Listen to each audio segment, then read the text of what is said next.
Hello everyone, क्या हाल चाल आप सबके। आज है मेरी ट्रांसफॉर्मेशन सीरीज़ का 64वां दिन और आज हम ट्रेन करने वाले हैं शोल्डर को।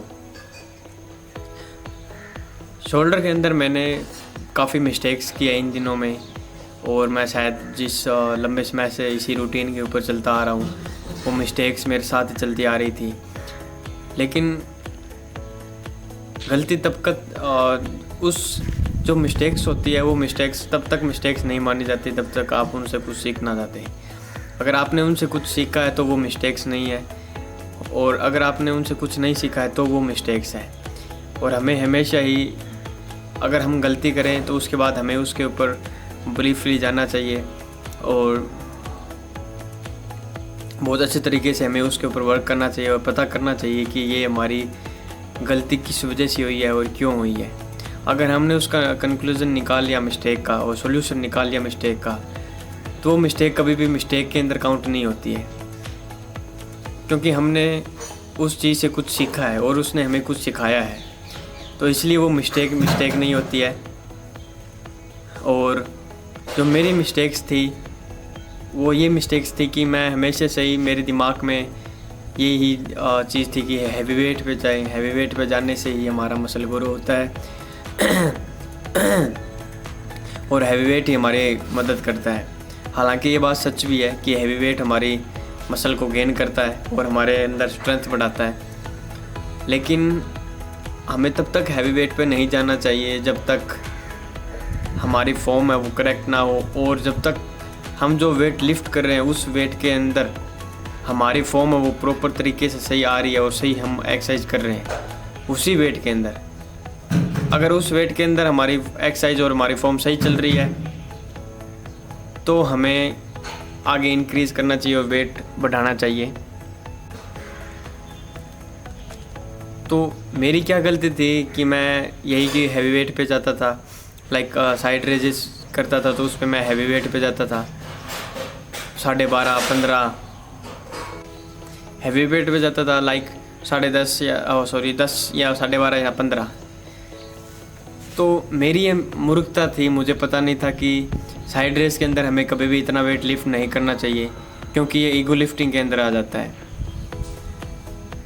मुझे तो पता नहीं था, हालांकि मैं 1-2 साल से ट्रेन कर रहा हूँ, लेकिन मुझे किसी ने गाइड नहीं किया अच्छी तरीके से, या शायद अगर मैंने इधर उधर से देखा तो उसको प्रॉपर तरीके से देखा नहीं है, या किसी ने वेट के बारे में नहीं बताया कि हमें वेट कैसा रखना चाहिए, क्या कुछ सिस्टम होता है। तो मैं 15 kg पे चला जाता था साइड रेजेस के ऊपर, और हालांकि मैं कर भी लेता था लेकिन मेरी बॉडी की मूवमेंट वो थोड़ी ज़्यादा आ जाती थी और शायद से हमारे जो साइड रेज है उन पे कम आता था। इसको यहाँ पे 1 मिनट के लिए पॉज करते हैं और हम थोड़ा बैक चलते हैं कि ये गलती मेरी किसने बताई और मुझे कैसे पता चला। ये गलती बताई, एक बार मैं पिछले वीक साइड रेस कर रहा था 15 kg के साथ, तो वहाँ पे कोई बंदा आया हुआ था और उसने नोटिस किया, लेकिन उसने अपने आप तो नहीं बताया उन शरीर बंदे का काफ़ी अच्छा है। तो मैंने उनसे जाके पूछा कि क्या कुछ मिस्टेक्स होती है जो हम करते हैं और हमें उनको हमें नहीं करनी चाहिए, अवॉइड करनी चाहिए। उस बंदे ने बताया, आपको क्या बताया? नहीं पता, कोई बात नहीं, मैं बता देता हूँ। उस बंदे ने बताया, वो बंदा 2-2.5 साल से ट्रेन कर रहा है खुद को, उसने बताया मैंने 2.5 साल के कैरियर के अंदर साइड रेस के अंदर कभी भी 15 kg वेट नहीं उठाया।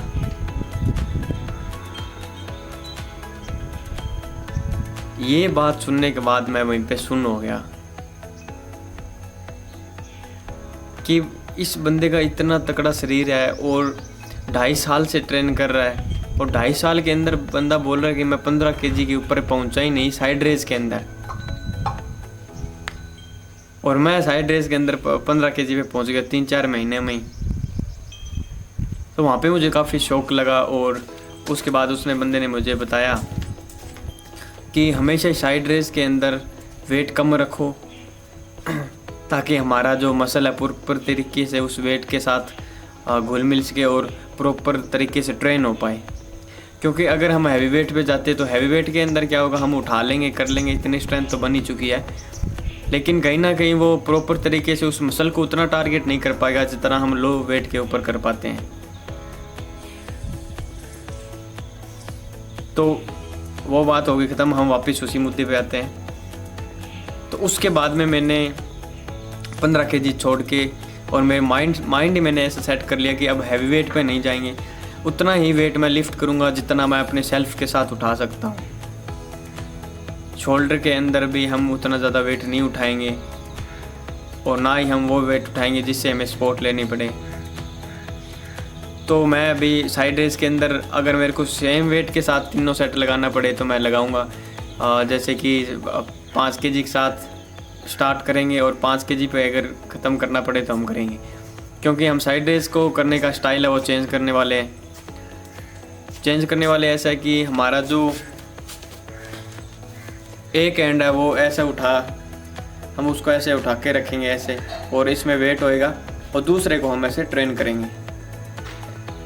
तो हम दोनों ही शोल्डर के साथ ऐसा करने वाले हैं। इसलिए हैवी वेट पे जाने का कोई मतलब नहीं है, क्योंकि जो हमारा एक हैंड होल्ड करेगा वेट को, वो उतना ज़्यादा हैवी वेट होल्ड नहीं कर पाएगा, क्योंकि हम उसको ट्रेन करने के बाद उस वेट को होल्ड करेंगे एक हाथ में। तो इसलिए मैं लाइट वेट के साथ शोल्डर को ट्रेन करना चाहूँगा। लेकिन हालांकि हम मशीन प्रेस के अंदर इसको हैवी वेट पे जा सकते हैं, लेकिन बाकी जो एक्सरसाइज होगी, फ्रंट रेज हो गया या साइड रेज या डंबल प्रेस हो गया, इनमें हम हैवी वेट पे नहीं जाने वाले हैं। हम सही वेट रखेंगे जितना हम उठा सकते हैं। उठाने के तो मैं डंबल प्रेस में 20 kg भी उठा सकता हूँ, लेकिन नहीं, उसमें भी मेरी फॉर्म गलत थी। यही बात उस बंदे ने बताई कि ये जो तू डंबल प्रेस करता है इसमें भी तेरी जो मूवमेंट है या जो तेरा करने का तरीका है वो गलत है। थोड़े से हाथ को हमें हमेशा ही ऐसे रखना चाहिए, ऐसे, फिर इसको लिफ्ट करो ऐसे। और मैं क्या करता ऐसे साइड में ले जाता था। तो कहीं ना कहीं वो मेरी फॉर्म गलत है, और उसके अंदर हम सुधार करने वाले हैं। आज से ही सुधार करेंगे, और हम शोल्डर को अच्छे तरीके से ट्रेन करेंगे। हैवी वेट पे नहीं जाएंगे। फ्रंट रेज को हम जिग जैग रोड के साथ ट्रेन करने वाले हैं, चाहे हम तीनों सेट खाली में क्यों ना लगाएं, क्योंकि छोटा मसल है और काफ़ी अच्छे से ट्रेन हो जाता है, फटीग भी जल्दी हो जाता है। इसलिए हम इसको अच्छे से ट्रेन करेंगे। हैवी वेट पे जाने की कोई जल्दबाजी नहीं करेंगे। आपसे धीरे धीरे जो भी गलतियाँ पीछे हमने की है उनके अंदर हम सुधार करने की कोशिश करेंगे। कोशिश नहीं, मतलब सुधार करेंगे, क्योंकि ये सुधार करना हमें बहुत ज़्यादा ज़रूरी है। अगर हम इम्प्रूवमेंट नहीं लाएंगे खुद के अंदर, हार्ड वर्क नहीं करेंगे, तो कहीं ना कहीं हम उसी स्टेज के ऊपर रहेंगे, आगे नहीं बढ़ पाएंगे।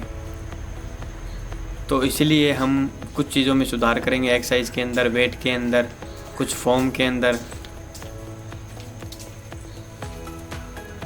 तो बस ये कुछ बातें थी शोल्डर के बारे में, और अब हम जिम की तरफ चलते हैं और शोल्डर को ट्रेन करेंगे जैसे जैसे हमने स्ट्रेटजी बनाई है उसी हिसाब से। तो अब मिलते हैं सीधा जिम के अंदर। जिम में पहुंचने के बाद शोल्डर का वर्कआउट स्टार्ट हुआ मशीन प्रेस के साथ, जिसमें पहला सेट मेरा 20 kg से स्टार्ट हुआ और ख़त्म कर दिया 25 kg के ऊपर।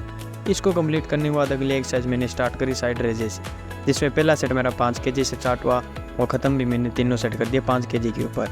इसको कंप्लीट करने के बाद अगली एक्सरसाइज मैंने परफॉर्म करी डंबल प्रेस, जिसमें पहला सेट मेरा 12.5 kg से स्टार्ट हुआ और ख़त्म कर दिया 12.5 kg के ऊपर।